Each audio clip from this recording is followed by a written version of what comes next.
Tous être présents. On va essayer de présenter le thème de la conférence qui est non pas de présenter un ouvrage mais de présenter la démarche de comment on est arrivé. Ah bah, on nous a attendu, on a dit qu'on attendait les retardataires. Je vais laisser la parole à votre directeur. Bon, je vais le faire rapidement. Donc c'est une proposition qui nous est venue il y a quelques temps. Monsieur Linet, fils de Monsieur Linet, est résident chez nous. Et comme vous savez, on fait plusieurs conférences, des fois des conférences en direct, et des fois des conférences faites par une personne. Et là, je trouvais ça sympa au niveau de l'esprit, parce qu'il va vous expliquer comment aussi il a construit. Est-ce que j'ai bien compris, c'était un roman, le premier roman, c'est ça? Donc ça aussi, c'est intéressant à pouvoir échanger dessus.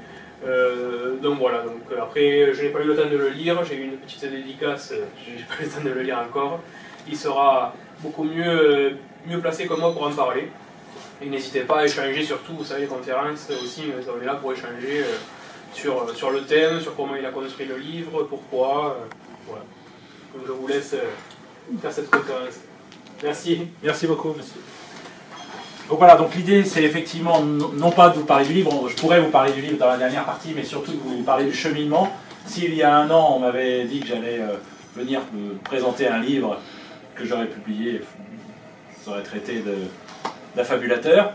Donc l'idée c'est ça. Alors je vais d'abord me présenter. Donc effectivement on est tous le fils de quelqu'un. Il se trouve que mon père est là, il est résident. Donc je suis très heureux que la première présentation elle se passe ici. C'est fortuit, c'est mes vacances, donc mes vacances je les passe à 7, comme ça je joins l'utile à l'agréable, l'utile étant les vacances. Et donc ça me fait plaisir de le présenter, d'autant que vous verrez dans la construction, il a participé au protocole australien puisqu'il a fait partie de mes correcteurs. Je vous expliquerai ça, la correction c'était quelque chose d'aussi important que l'écriture, et donc ça a été l'un de mes correcteurs. Avec peu de bienveillance, mais c'est moi qui lui avais demandé, et donc ça a permis de réécrire quelques passages. Donc je vais avoir 50 ans, c'est aussi un petit peu la raison pour laquelle j'ai commencé cette écriture. Je vais avoir 50 ans le 20 octobre de cette année, et j'habite en Île-de-France, dans les Yvelines, et je suis kinésithérapeute. J'ai 3 enfants, qui sont des grands enfants, qui ont 17, 19, 21, donc les 2 grands sont en vacances ailleurs, parce qu'ils n'ont plus besoin de leur papa pour les vacances, et ma fille est en vacances, on est à 8 km, on est en vacances au bout de la plage de Sète. Voilà, donc ça c'est pour la présentation.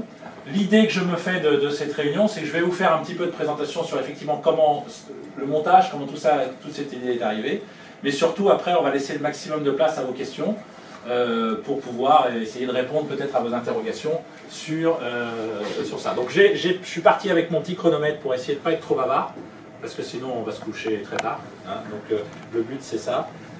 Et on va passer surtout sur la première partie qui est sur l'écriture et la publication. L'écriture, on a tous dans nos tiroirs des petites écritures. Il y a 65 millions de Français, on doit avoir 65 millions de poètes qui ont tous écrit des petits. Ça commence souvent par là quand on est adolescent, ou des petits romans ou des petites nouvelles inachevées. Pour d'autres, des choses beaucoup plus consistantes. Et l'idée d'écrire un roman est arrivée avec ces fameux 50 ans. J'ai essayé à chaque dizaine de mes anniversaires de faire quelque chose dont je me souviendrai.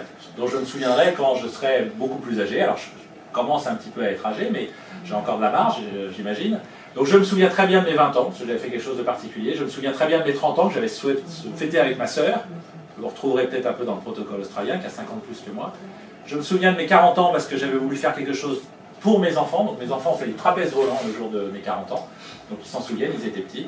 Et puis j'avais demandé à mes parents qui participent à la plantation d'un arbre. Donc j'avais un arbre, j'ai fait des choses comme ça. J'ai passé un permis moto, enfin j'ai fait des choses dont je me souviens. Je ne me souviens pas de mes 39 ans, je ne me souviens pas de mes 41 ans, mais je me souviens de mes 40. Pour les 50 ans, je m'étais dit, bon, il faut renouveler, il faut trouver quelque chose. Alors il se trouve que je barbouille un petit peu, que je fais un peu de peinture. J'avais abandonné depuis une vingtaine d'années la peinture, donc je m'y suis remis il y a 2 ans. Ça, c'est un sujet dont je ne vous parlerai pas aujourd'hui. Donc j'ai préparé une expo de peinture pour mes 50 ans. Et puis, j'étais parti un petit peu sur la blague en disant, je vais publier un roman. Alors, je vais publier mon autobiographie. Sauf que deux gros problèmes. Le premier, c'est que je ne suis pas un écrivain, je ne suis plutôt pas littéraire, je suis plutôt scientifique. Et le second souci, c'est que je n'ai pas grand-chose de très intéressant à vous raconter. Parce que je suis kinésithérapeute, j'ai des patients qui ont des vies tous plus formidables les uns que les autres, et notamment j'ai un patient qui malheureusement nous a quittés, mais qui était compagnon de la Libération, qui a quitté la Bretagne pour aller dans le sud, pour passer en Espagne, pour rejoindre l'Algérie, pour rejoindre le général Leclerc, qui a fait le débarquement de la deuxième DV. Lui a fait une autobiographie, et c'était plutôt très intéressant. Moi, je n'ai pas de choses comme ça très intéressantes à raconter, donc je me suis dit, ça ne va intéresser personne, même mes enfants, ça ne va pas les intéresser, donc je ne vais pas écrire d'autobiographie. Et puis, chemin faisant, l'année dernière, à 7, j'ai commencé à écrire une petite nouvelle sur un écrivain qui déciderait d'écrire son autobiographie. Vous voyez, il y avait une sorte de mise en abîme, et c'est parti comme ça. Mon père, je lui ai lu quelques extraits, m'a dit, s'en souvient peut-être pas, tout ça c'est à cause de lui, m'a dit, ah, c'est pas mal, tu devrais continuer. Bon, et puis, c'était pas encore question d'un roman, je me suis dit, pourquoi pas, là j'ai peut-être quelque chose. Donc j'ai effectivement écrit un roman dont le thème, j'en parlerai tout à l'heure, est un écrivain qui écrit son autobiographie et qui a des choses beaucoup plus intéressantes à raconter que moi j'aurais eu à vous raconter. Ça, c'est le point de départ. Comment on écrit un roman? Alors, je me suis dit, je n'ai jamais fait, je vais demander à ceux qui l'ont déjà fait. Il se trouve que j'ai quelques amis qui ont déjà publié des romans policiers, donc je leur ai demandé conseil, et puis la plus grosse partie de mon conseil, ça a été mon ami Google. Mes enfants me disent souvent, quand j'ai une question, t'as qu'à demander à ton ami Google. Vous avez une question, c'est vrai que c'est assez extraordinaire. Quand j'étais jeune, quand j'avais une question, mon père me disait, t'as qu'à regarder dans l'encyclopédie Universalis, 35 volumes, avec feuilles, papier, cigarette, écrit en tout petit.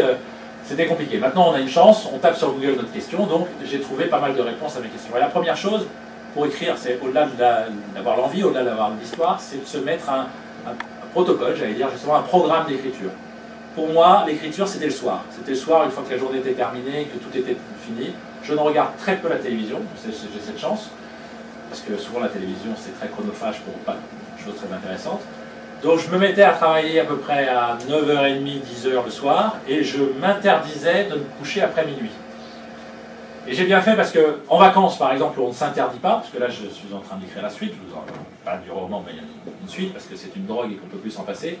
Et bien là, je n'ai pas d'interdiction et je ne me couche pas avant 2h du matin tous les soirs. C'est un peu plus compliqué quand on travaille. En vacances, on peut se le permettre. Donc, grossièrement 10h, 9h30, 11h30, jusqu'à 2h de travail. Et j'étais parti du principe que j'écrirais tous les soirs.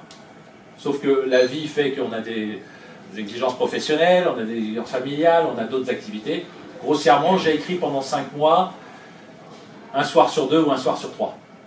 Mais en s'obligeant à cette écriture. Ça, c'est la manière, c'est la forme. Sur le fond, il fallait une idée. Donc l'idée de ce romancier, c'était assez simple, parce que mon ami principal m'a dit, quand tu écris un roman, il faut que tu fasses des fiches de personnages. Si tu crées un personnage, une petite boulangère qui est mignonne, qui est brune et qui a 25 ans, il ne faut pas que 200 pages plus tard, elle soit grande, blonde et qu'elle ait 45 ans. Parce que sinon, le lecteur ne va pas te suivre. Or, ça a l'air évident, mais quand vous créez des personnages, au bout d'un moment, c'est un peu compliqué, parce que, bon, vous avez votre propre imagination, mais comme vous écrivez sur une longue période, donc cet ami m'a dit, tu fais des fiches de personnages. Dès que tu as un personnage, tu crées sa fiche, et tu, physiquement, caractère, pour pouvoir qu'il y ait un suivi. Et ça, je ne vous cache pas que ça m'a très rapidement fatigué, j'ai pas du tout eu envie de le faire. Donc j'ai pris l'option de dire que tous les personnages de mon roman existent. Ce sont des gens qui existent dans la vraie vie, mais dont j'ai changé. Entrez, je vous en prie, il y a encore pas mal. C'est pas grave, on ne vous en voudra pas, mais venez vous asseoir, vous n'allez pas rester debout. J'ai pris l'idée de prendre des personnages qui existaient, enfin des amis, ma famille, et de les sortir de leur contexte. Donc, par exemple, il y a un personnage qui a 3 enfants, à 90% ce sont mes enfants, c'était pratique. Et j'ai changé tous les prénoms, eux se reconnaissent, parce que ça a été mes premiers acheteurs, eux se reconnaissent. Je n'ai pas changé les prénoms des personnes disparues, parce que c'était un petit peu comme un hommage, et je n'ai pas tellement changé leur place dans ma vie, parce que ça m'a permis pour un ou deux personnages de parler d'eux et de leur faire une sorte d'hommage. Donc ça, c'était la première chose, mes personnages, c'était facile. La deuxième chose, c'était la frise historique. C'est vrai que si vous parlez d'un personnage qui s'appelle Christian Josse, si vous parlez d'un personnage qui va raconter sa vie, il faut qu'il y ait aussi une unité et que ça ne soit pas du grand n'importe quoi. Donc j'ai pris 4 feuilles A4, je les ai collées sous forme de la longueur, j'ai fait une frise recto-verso, puisqu'il parle à peu près de ses 30 années d'écrivain. Il s'est retrouvé écrivain par hasard à l'âge de 20 ans, et il va écrire pendant 30 ans jusqu'à cette autobiographie. Et donc j'ai fait une frise sur ces 30 années, et pour mettre les événements, et je me suis servi d'événements de ma propre vie. C'était assez facile, je sais quand je me suis marié, je sais à quelle date j'ai eu des enfants, etc. Non pas pour le personnage, mais pour noyer cette frise historique dans l'ensemble de mon histoire. Une deuxième chose aussi que j'ai trouvé intéressant à faire, c'était d'inscrire cette histoire dans l'histoire de tout le monde. C'est-à-dire que vous retrouverez des événements qui se sont passés. Par exemple, à un moment, il y a une date, c'est en février 2017. Et en février 2017, je ne sais pas si vous vous souvenez, il y a eu une tentative d'attentat ou un attentat. Enfin, il y a eu un jeune décérébré, plus ou moins islamique, qui a essayé au Louvre, au carrousel du Louvre, de trucider deux policiers. Je fais référence parce que ça s'est inscrit comme ça. Le roman ne se passe pas dans un imaginaire, il se passe effectivement de manière contemporaine, 2 février 2017, et c'est là où j'ai un petit peu triché parce qu'il se termine en octobre 2018. Donc il n'y a pas nos champions du monde dans le roman, puisque je ne le savais pas, mais ça se passe très bien. Donc voilà, c'est une frise historique, c'est des personnages, donc ça c'était important de bien s'inscrire et de ne pas partir un peu n'importe comment, parce que sinon on a tendance à partir un peu n'importe comment. Alors après on écrit, on part, on a une idée sur un premier chapitre, on écrit, et ce qui est intéressant, c'est que au fur et à mesure de l'écriture, moi le soir j'étais pressé d'aller écrire pour découvrir l'histoire. C'est-à-dire qu'on crée un personnage qui en amène un autre, et puis une situation, et finalement à la fin du chapitre qu'on a écrit, on ne savait pas du tout ce qui allait se passer quelques heures avant. Un chapitre, c'est, pour moi, ça a été l'écriture brute de première, c'est 4 à 5 heures d'écriture. Alors, conditionnement d'un livre. Je ne voulais pas faire un livre de 100 pages, parce que je trouvais que ça était ridicule. Je ne voulais pas faire un gros pavé non plus, parce que je ne m'en sentais pas le courage. Puis j'avais un délai, parce que je voulais qu'il soit prêt pour la rentrée septembre. J'ai accéléré un petit peu les délais, parce que je me suis dit avant les vacances, c'est sympa. Donc il devait sortir en septembre, je l'ai sorti il y a 15 jours, 3 semaines. Quelle taille? Je suis aussi parti à l'avance sur une taille de chapitre. Il y a 23 chapitres, parce que c'était un petit peu dans l'histoire. Cet écrivain a écrit 23 romans policiers qui ont été un succès, donc une sorte de mise en abîme entre le titre des chapitres et le titre des romans policiers qu'il a censé avoir publié. Donc je savais à peu près la taille, j'ai regardé quelle taille de chapitre, combien de mots. Aujourd'hui, on ne calcule plus les tailles en fonction du nombre de pages, puisqu'avec les polices de traitement de texte, on peut avoir 150 mots sur une page, qu'on peut en mettre 450. On considère, dans la publication moderne, qu'on met 250 mots par page dans un ouvrage normal. On met à peu près 250 mots par page. Moi je me suis dit, bon, il faut combien de pages et tout. Et l'écrivain, Christian Josse, se pose la question, puisqu'il se trouve très rapidement confronté au fait qu'il n'a jamais écrit d'autobiographie, qu'il a écrit toujours des romans policiers avec un petit secret, ce fameux protocole australien. Ça lui a jamais posé de problème. Et là, il se retrouve très rapidement, c'est ce qui est dit dans la 4e de couverture, sur l'incapacité d'écrire. Ce qui était la mienne en fait, en se disant, mais comment on fait? Donc il se documente, et il se rend compte qu'effectivement, aujourd'hui, moins de 40 000 mots, c'est plutôt une nouvelle. Hein, un roman, c'est 50, 60 000 mots. Un best-seller, c'est 70 000 mots. Et puis les gros pavés, les bienveillantes, qui avaient eu le prix Goncourt, c'est 120 000, 130 000 mots. Et pour vous donner des ordres de grandeur, Le vieil homme et la mer d'Ernest Hemingway, c'est 26 000 mots, un roman très court, et pourtant c'est un chef-d'œuvre. Et Les Misérables, c'est 550 000 mots. Voilà, ça vous donne un peu les deux extrêmes. Donc, dans ce roman, il y a 60 000 mots. Voilà, j'étais parti sur 50, 55 000, bon, c'est arrivé à 60 000. Un policier d'Agatha Christie, c'est 45 000, c'est un peu plus court. Voilà. Je voulais écrire un livre aussi qui se lit assez facilement, comme moi j'aime les lire en vacances. Pas un livre où on est obligé de se prendre un petit peu la tête. Je voulais que ça soit assez fluide. Donc tout ça, ça construit l'écriture. Au fur et à mesure où vous écrivez, ça avance, vous trouvez que l'histoire est bien, mais j'ai eu deux conseils importants. Le premier, c'est que l'on m'a dit, il faut que des lecteurs ou des lectrices testent au fur et à mesure. Parce que quand vous avez l'histoire, vous savez que vous allez raconter que vous allez aller manger à la salle de restaurant. Mais vous voulez que ça soit une surprise. Vous l'écrivez, mais vous le savez qu'au bout du compte, vous allez à la salle de restaurant. Est-ce que le lecteur, lui, s'en est déjà rendu compte avant que vous l'écrivez? C'est difficile. Donc j'ai eu deux lectrices au fur et à mesure, où je leur donnais un peu au fur et à mesure pour savoir si ça fonctionnait. Et puis, deuxième conseil important, et on y vient, c'est sur les correcteurs, c'est sur les corrections. Les correcteurs, c'est très important parce que c'est la vie extérieure. Et cet ami qui a écrit 2 romans policiers m'a dit, il faut que tu aies plusieurs correcteurs. Donc j'ai eu plusieurs correcteurs, j'ai eu 4 correcteurs. Donc la première correctrice est une amie, ancienne professeure de français, qui a fait pas mal de métiers dans sa vie et qui m'a fait un gros débroussaillage. Il m'a dit, je touche à rien, je te regarde juste les syntaxes, les structures, mais c'est ton écrit, juste les trucs énormes, et j'ai jamais été très bon en orthographe, j'ai toujours dit que l'orthographe était la science des imbéciles, ça m'arrange. Désolé s'il y a des gens très très bons en orthographe, mais bon, c'est vrai qu'avec les correcteurs et choses comme ça, mais ça m'a permis de faire un petit peu de l'écriture rapide et après de retravailler. Donc j'ai eu ces premières correctrices. J'ai eu une deuxième correctrice qui était ma maman, qui était très très bienveillante, puisque c'était son fils chéri, son fils préféré dans la qu'un. Et donc forcément, c'était extraordinaire. Et après ces corrections, j'ai eu l'impression que j'allais avoir le prix Goncourt. Je me suis dit, j'arrête tout, j'arrête le travail, je vais faire vivre de mon roman. Non, plus sérieusement, c'était très gentil, elle m'a fait décoller. Et puis elle m'a quand même dit de temps en temps, à juste titre, ah, il y a des choses qui sont compliquées pour moi. Tu sais, moi je suis une dame de 80 ans, alors il y a des choses un peu compliquées pour moi. Donc j'ai essayé de recentrer pour voilà. Bon. Puis ensuite j'ai eu mon papa qui est présent. Et donc je lui ai dit vas-y, vas-y, corrige. Et je lui ai envoyé la première partie. Je raconte cette anecdote que je ne raconterai peut-être pas ailleurs, mais comme il est là, il pourra vous confirmer. J'ai envoyé la première partie, puis au bout de 5-6 jours, j'avais pas de nouvelles. Alors j'ai envoyé un petit SMS, j'ai dit tu l'as reçu pour l'interrogation? Tu n'as pas trop de nouvelles. Puis au bout d'un moment, il dit oui. Je me suis dit mince, ça coince. En fait, non, il était dessus, il était en train de travailler dessus. Et après, il m'a dit bon, envoie-moi la deuxième partie. Et effectivement, c'était assez drôle parce que j'avais des commentaires, je cite, in extenso, j'avais des commentaires du style tu nous prends pour un con, incompréhensible, déjà dit, répétition, indigeste, vite du bicarbonate de soude. Voilà, c'était à peu près le truc. Bon, il n'y avait pas ça à toutes les pages, mais c'était bien, ça m'a permis, donc ça c'est une correction un peu efficace, ça m'a permis effectivement de reprendre certaines choses, de reprendre des redites, parce qu'on a des tics d'écriture. On a des tics de langage. Moi, je ne sais pas quels sont mes tics de langage. Souvent, je dis aux gens, mais donnez-moi mes tics de langage. Mais j'aime bien trouver les tics de langage des autres. Par exemple, vous avez une serveuse, c'est très gentil, un tic de langage, elle vous dit, je ne vous dis pas qui, mais vous allez la reconnaître, elle vous dit, je vous le donne, voilà, avec le plaisir. Elle dit avec plaisir à toutes ces phrases et je vous le donne. Et bien, quand on écrit, on se rend compte qu'on a aussi des tics d'écriture. C'est terrible. Alors, il y en a que j'ai corrigé, puis en relisant la 28e fois, j'ai vu qu'il y en avait encore quelques-uns. Je vous laisserai les chercher pour ceux que ça intéresse.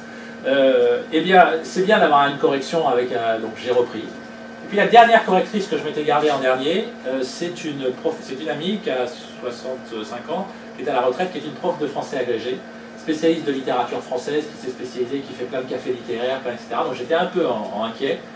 Et ça a été une très belle correction. Elle m'a dit je te corrige ça comme une copie, donc en rouge. On l'a vu ensemble, elle m'a expliqué certaines tournures de grammaire, certaines choses, mais contre toute attente, elle a bien aimé. Elle a tellement bien aimé qu'elle m'a dit quand il sera complètement terminé, tu me redonneras pour que je te refasse une correction. Elle m'a demandé, en octobre, elle fait l'ouverture de sa saison littéraire, elle m'a demandé de faire le café littéraire, de faire l'auteur invité. Voilà, donc je suis plutôt assez agréablement surpris. Et donc ça fait ses corrections. Quand tout ça, ça a été fait, et c'est là où on a le travail, on pense que c'est terminé. Que nenni, c'est pas terminé. Vous avez un document informatique qui est tout corrigé, qui est prêt. Sauf que ce document, je l'ai appelé version définitive V0. Alors pour aller très vite, je vais vous dire, la version qui est partie chez l'éditeur, c'est la V18. C'est-à-dire qu'entre la version définitive que je pensais finie et celle qui est partie et qui n'est pas terminée, il y a encore, vous voyez, vous avez peut-être vu, je barre à la page 77, il y a un mot qui se balade, je ne sais pas pourquoi, je l'ai revu 25 fois, il y a un Étienne qui se balade sur une phrase, donc je barre. Heureusement, j'ai une autre amie qui m'a dit, il n'existe pas de livre sans coquille, donc rassure-toi, il y a encore des coquilles. Mais j'ai eu 17 versions supplémentaires après la V0. Et là, est passé le travail sur le travail d'édition et de typographie. Donc là, j'en viens à comment j'ai écrit. Combien de temps pour écrire le roman? 5 mois. Combien de temps pour le corriger? 5 à 6 mois. Plus de temps pour le corriger que pour l'écrire. Et beaucoup moins de plaisir. Parce que le soir, quand on écrit, chouette, on rentre dans l'histoire. Quand on corrige, l'histoire, on la connaît, on la relit, et on la relit. Et puis on trouve que c'est pas bon, alors on corrige, on machin. C'est beaucoup plus fastidieux. La correction, je pense qu'il faut se mettre un délai, en disant à partir de tel moment, je vais arrêter de corriger. Sinon, on ne publie jamais. Enfin, moi, sinon, j'aurais jamais publié. Parce qu'on a toujours envie que ça soit mieux, on a toujours envie que ça soit correct. Donc il faut se dire à un moment, oui, j'ai écrit d'octobre à janvier à peu près, et j'ai corrigé de janvier à juin. Donc voilà. Ça, c'est les corrections. Ensuite passe l'édition. Donc je vous balance tout comme ça, puis après je répondrai à toutes vos questions. Pour éditer un livre, jusqu'à peu de temps, il n'y avait que deux possibilités.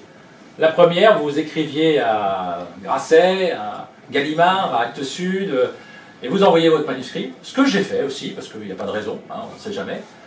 Et ils me répondent, négativement, mais ils me répondent. Et vous êtes retenu. Alors aujourd'hui, les éditeurs ne prennent plus tellement de risques. Soit vous êtes retenu parce que vous êtes déjà un écrivain reconnu, soit parce que vous êtes une personnalité connue, vous êtes Michel Simès et que vous allez faire un livre sur la santé et vous savez que ça allait fonctionner, soit parce que vous êtes un champion du monde et quelqu'un a écrit le livre à votre place, j'imagine, et que ça va se vendre. Donc voilà, soit vous êtes un écrivain reconnu, soit vous êtes une personnalité reconnue, soit, ça arrive aussi, vous êtes un écrivain extraordinaire et on vous sort du lot. Il n'y en a pas beaucoup, je ne fais pas partie de cela, enfin je ne pense pas, mais il faut tenter sa chance.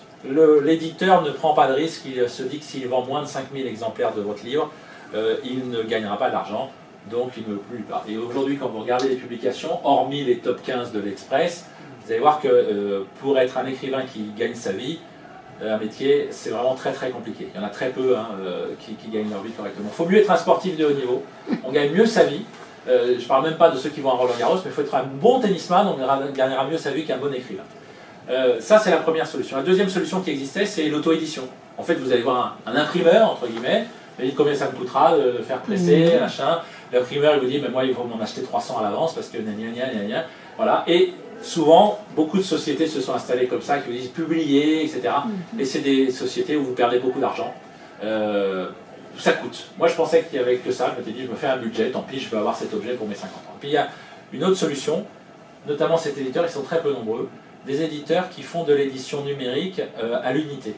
C'est-à-dire qu'il m'a dit, moi je peux vous aider, mais je vais le facturer, ou alors je vous donne tous les outils gratuitement pour faire votre typographie, pour faire votre mise en page, pour construire votre livre, pour construire votre couverture. Et je fais le relais, je vous inscris à l'ISBN, à la Bibliothèque nationale, vous êtes référencé à la FNAC, à Amazon, partout dans le monde, mais il n'y a pas de stock. Si vous allez à la FNAC, ils vont dire oui, je peux vous le commander, mais vous allez avoir un certain temps. Par contre, sur le site de l'éditeur, vous l'avez beaucoup plus rapidement. Et puis, à partir de là, chaque personne, ma sœur qui habite à Villeneuve-sur-Lot, donc qui ne pouvait pas bénéficier du fait que je pouvais lui en donner un, l'a commandé le premier jour sur le site de l'éditeur, l'a reçu au bout de 5 jours, l'imprimeur n'a fait qu'un livre. Maintenant, avec l'impression numérique, on peut faire de l'impression à l'unité, ça ne coûte pas plus cher que d'en faire 500. Et c'est ça qui est assez extraordinaire. Et c'est ça qui a permis ce type d'éditeur. Donc, c'est un gros travail, mais c'est un travail assez intéressant, parce que je ne savais pas ce que c'était que la typographie. J'avais par exemple tout corrigé sur mon document, mais je ne sais plus, 500 000 signes, enfin 60 000 mots. Je pensais que tout était bien. Il m'a donné un outil de correction spécial typographie, je l'ai passé, donc ça... 1600 fautes de typographie. 1600 fautes. L'espace insécable, c'est-à-dire l'espace qui ne doit pas être coupé en bout de page, le tiret du 8, le tiret du... Enfin, 1600. Donc après, vous les corrigez, vous les reprenez. Il en reste. Je ne pense pas que vous les verrez. Moi, je les ai vus en passant. J'ai 2-3 retraits qui ne sont pas... mais voilà, c'est aussi un autre métier. C'est-à-dire que je sépare bien, c'était là-dessus que je voulais conclure sur la méthode, je sépare bien l'écriture, et qui est une vraie drogue, où on se retrouve à avoir envie d'écrire, de là toute la partie d'après, qui est une fois qu'on a son document, on en a parlé tout à l'heure madame, une fois qu'on a son document, qu'on a son manuscrit, on est loin de la publication, on est loin du livre. Mais c'est intéressant, mais c'est un autre métier. Voilà. Est-ce que j'avais d'autres choses que je voulais vous dire avant de passer? Voilà, se faire corriger, trouver l'éditeur. Alors, je suis dans le timing, je peux vous parler un tout petit peu du livre en question, du protocole australien. Ah, juste encore un petit détail. Donc, j'étais content, j'ai envoyé mon truc, on a travaillé avec l'éditeur, tout était prêt. Banco, il me dit, vous allez recevoir le premier exemplaire, qui est cadeau, hein, c'est l'éditeur qui vous l'offre. Vous recevez le premier exemplaire, vous recevez votre premier exemplaire. C'est celui-là, donc il est très abîmé parce qu'il passe de main en main. Je le reçois, et puis j'avais un petit détail qui ne me plaisait pas sur la couverture. J'étais un peu embêté. Donc je prends en photo le petit détail, je l'envoie à l'éditeur qui me dit vous avez bien fait, j'en parle à l'imprimeur qui est à Lille. Bah oui, effectivement, ils reconnaissent qu'ils ont eu un souci, gna gna gna. Bah oui, mais moi je veux pas... Non, hein. Bref, ça a encore pris 10 jours de retard. Donc en fait, vous avez votre délai, et en fait ce retard était important parce que je voulais pouvoir partir en vacances avec... puis j'avais pas mal d'amis qui m'avaient fait des précommandes, donc ils voulaient l'avoir directement avec une petite dédicace. J'avais 90 précommandes avant de partir, donc j'en avais acheté un petit stock, et ben, je voulais pas que le stock arrive avec les défauts. Donc on a attendu, etc. J'ai repoussé même un peu mes vacances. Voilà, donc ça c'est pour dire. Alors, sur le livre en lui-même, toujours typographie, je vous dis ça parce que je le regarde comme ça. C'est Annie qui m'a donné l'adresse de l'éditeur, qui m'a donné envie d'éditer, de publier, Olivier Bassine, j'en parle à l'intérieur, et on était chez le même éditeur. J'ai lu son livre, qui est plutôt pas mal, ça s'appelle Le Trésor de Saint-Denis, qui est une sorte d'enquête un petit peu à la Dan Brown, un peu comme le Da Vinci Code, etc. Enfin, recherche, c'est un ancien journaliste, professeur de français, donc moi je trouve que c'est plutôt bien écrit. Mais, paradoxalement, j'ai eu du mal à le lire, son livre. J'ai eu du mal à le lire, et je l'ai fini parce que c'était Olivier, donc il fallait que je le finisse, mais j'ai eu du mal et je me suis rendu compte que c'était à cause de la typographie. C'est-à-dire que quand je m'arrêtais, que je reprenais son livre, c'était écrit petit, c'est simple. Moi j'ai 60 000 mots et j'ai 280 pages. Lui, il a 75 000 mots, presque 80 000, et il a 240 pages. Donc c'est écrit plus petit, c'est plus fin, ce qui fait qu'on... Allez, courage, il faut se relancer dedans.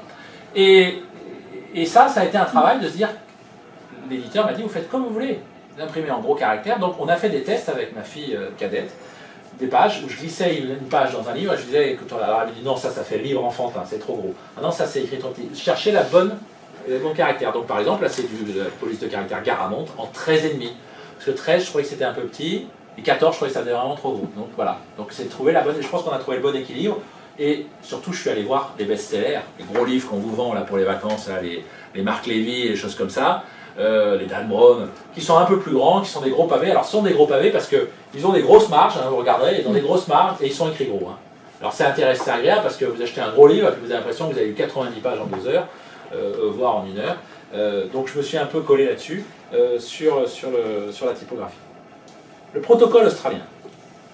Est-ce que vous voulez que je finisse là-dessus et qu'on passe toutes les questions, ou est-ce que vous avez déjà, ou qu'on passe aux questions sur la méthode, ou est-ce que je vous fais la petite présentation pendant 5 minutes et puis après S'il y a le prix d'afficher sur la couverture. Il y a le prix d'afficher, bah oui, il y a le prix d'afficher sur la couverture. Alors ça c'est drôle, c'est la constitution du prix, mais c'est une bonne question. Il est à 23 €. En fait, l'éditeur... c'est une maison d'édition finlandaise, surprenant, hein.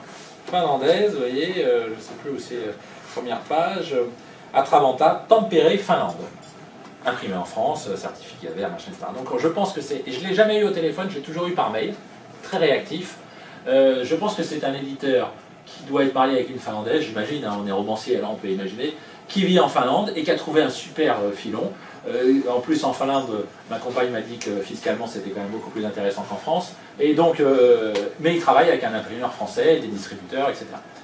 Le prix, une fois que tout a été fait, il m'a dit, je vous propose le choix entre 2 imprimeurs. Cet imprimeur-là ou celui-là. Celui-là, quels sont les avantages? Bon, bref, je choisis l'imprimeur, celui-là. Il me dit, avec cet imprimeur, l'ouvrage, je peux le faire à 22,50. Prix public. Mais vous le faites comme vous voulez. Je lui ai dit, écoutez, il y a 23 chapitres, mettons-le à 23 €, hein, ça fera 1 € par chapitre, hein, je trouve que ça se vend bien, ça fait un peu plus 6 € les 100 grammes, parce qu'il y a 375 grammes, finalement c'est bon. Donc c'est pour ça le prix 23 €. Mais vous verrez, il y a une petite surprise, je vais vous en parler dans 5 minutes.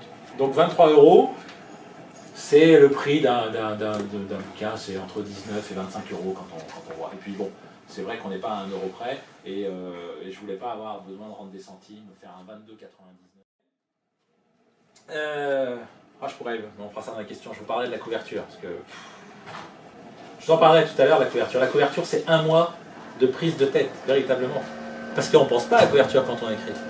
Après, il y en a eu 20 couvertures, au moins. J'ai mis sur Facebook, pour donner l'avis des... Est-ce que vous en pensez? Alors, grosse erreur, vous demandez l'avis. 50-50. Vous avez choisi 2 couvertures, d'ailleurs c'était pas celle-là. Je vais demander, vous préférez celle-là ou celle-là? Bah pile poil, 50-50. Bon, je suis pas bien avancé. Voilà. Alors le roman lui-même, la 4e de couverture, c'est important. Dans les vrais éditeurs, c'est l'éditeur, ils ont une équipe qui fait la 4e de couverture. Là, il fallait que je fasse une 4e de couverture. 4e de couverture, il ne faut pas que ça soit trop un résumé du livre, mais il faut aussi donner envie. Alors, il est dit Christian Josse, écrivain de romans noirs à succès, décide à la veille de ses 50 ans de se livrer sans filtre à travers une autobiographie. L'enthousiasme né de ce nouveau projet sera de courte durée et fera place à la difficulté de se raconter. Lorsque sa propre vie commence à ressembler à l'un de ses polars, il est déjà trop tard pour faire marche arrière, tout doit être écrit. C'est un peu l'idée du bouquin. C'était un peu mon idée en disant je vais écrire une autobiographie, bah oui mais je ne sais pas faire. Il y a une sorte de mise en abîme, il y en a plein dans le livre, et de parallèles. Le livre se décompose en 23 chapitres puisqu'il va reprendre chaque titre de chapitre et le titre d'un des livres qu'il a écrit. Et donc il y a une sorte un petit peu de confusion entre le titre du chapitre et à la dernière page où vous avez la table des matières, vous avez le chapitre, alors par exemple au hasard, le chapitre 8 qui s'appelle Inventaire. Il est à la page 71 et vous avez entre parenthèses la date 1998 qui est la parution du roman policier Inventaire que Christian Josse a écrit dans le roman. En réalité, Christian Josse n'existe pas.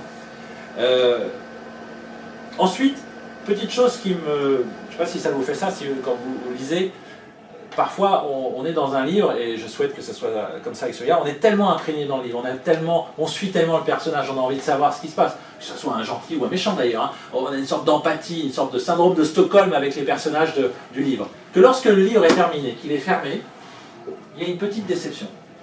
Et une petite déception parce qu'on se sent exclu. C'est-à-dire que le livre vous a sorti, vous dit maintenant c'est terminé, tu retournes à ta vie, c'est fini, tu n'es plus dans le livre. Ah oui mais moi je voulais y rester un petit peu. Eh ben non, il y aura une suite, eh ben non. Ah oui mais, alors on peut le relire, c'est vrai qu'on peut le relire. Mais bon, c'est bien, mais il y a un petit goût de déjà... Alors on est un peu frustré. Cette frustration, moi je la ressentais aussi sur certains films. Maintenant tout est en streaming, mais il y a eu une période où entre la télévision, les cachettes VHS et le streaming, on a eu des DVD avec des films.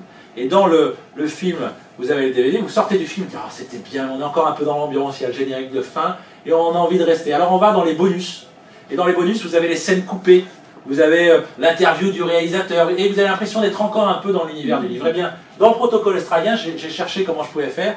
Eh bien, lorsque le livre se termine, il se termine par le mot fin, je voulais mettre le fin. Et puis juste après, vous avez les remerciements, vous avez les personnages, et vous avez le making-of. C'est-à-dire qu'il y a encore un petit bout de roman, où en fait, l'idée c'est de vous donner un petit plus. Alors celui-là est gratuit, hein, 23 €, 23 chapitres, et je ne le facture pas, le making-of. Vous avez un petit plus pour essayer de... Alors c'est aussi un roman, mais vous avez quelques pages pour essayer de vous remettre un peu dans l'ambiance. Alors la question que vous ne m'avez pas posée, je vais tout de suite vous répondre. Il n'y aura pas de suite avant longtemps, puisque l'histoire se termine en octobre 2018.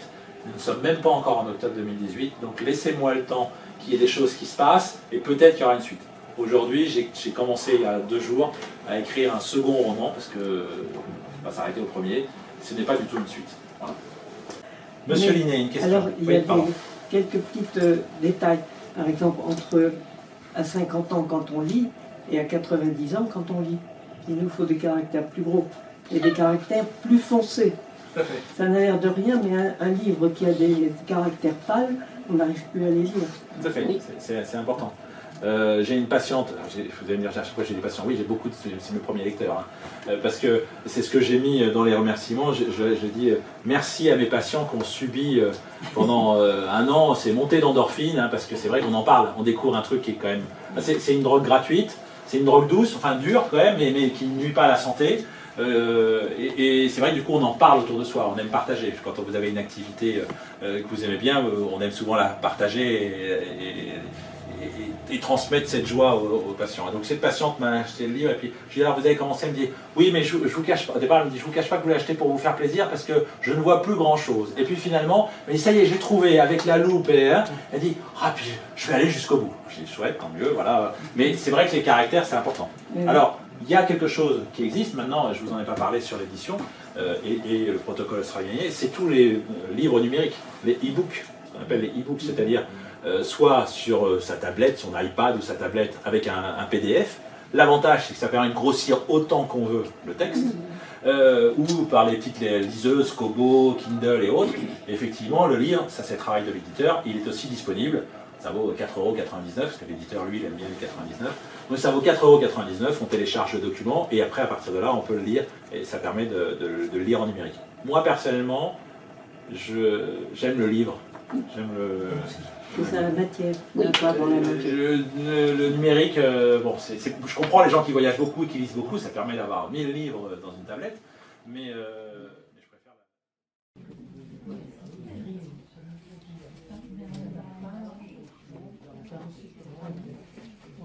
Ah oui, alors 77, il y a cette fameuse coquille, page 77. C'est très gentil. Voilà, merci beaucoup. Juste deux noms, Sandrine et Kimi.